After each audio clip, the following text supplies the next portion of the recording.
હવે એનાથી આગળ વાત એવી હતી કે તેઓશ્રીએ રાજકોટ રેન્જના આઈજી તરીકેનો ચાર્જ સંભાળ્યો. રાજકોટ ખાતે આવીને સૌથી પહેલી સર્જિકલ સ્ટ્રાઇક જેવી વાત કરો તો એક ગોંડલમાં ત્રાટકા રજિતભાઈ નિર્લિપ્ત રાય બી ડિવિઝનમાં ગયા અને પોલીસની રીતસરની પરેડ લીધી અને તાકીદ કરી દેવામાં આવી કે હવે ભલામણની આખી રેસીપી ખતમ થઈ ગઈ એમ માનજો. હવે કાયદો અને વ્યવસ્થા જે રીતે ચાલતી હશે એમ જ ચાલશે.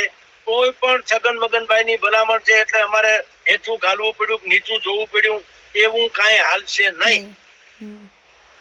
પછી રાત્રે એને પિકેટિંગ કર્યું ત્યાં, અને પિકેટિંગ કરીને જે કેટલાક કહેવાતા અસામાજિક તત્વો જેને કહેવાય પુણે ખાતરી વાળા હતા, ગોંડલમાં જે રોડ ઉપર પડ્યા પાથરા મોડી રાત સુધી રહેતા હતા, એને ઘર ભેળા કર્યા. એટલે બધાને એમ લાગ્યું કે નિર્લિપ્ત રાય એને કોઈ સ્પેશિયલ મિશન ગોંડલ તરીકે મૂક્યા હોય એવું ચિત્ર ઉપસ્યું. હાલાકી એ અર્ધ સત્ય છે. બરાબર. હકીકતે એ છે કે રાજકોટ જિલ્લા રેન્જ જેને કે રેન્જમાં 5 જિલ્લા આવે છે અને 5 જિલ્લાની ક્રાઇમની દ્રષ્ટિએ અલગ અલગ પ્રકારની ખાસિયતો છે.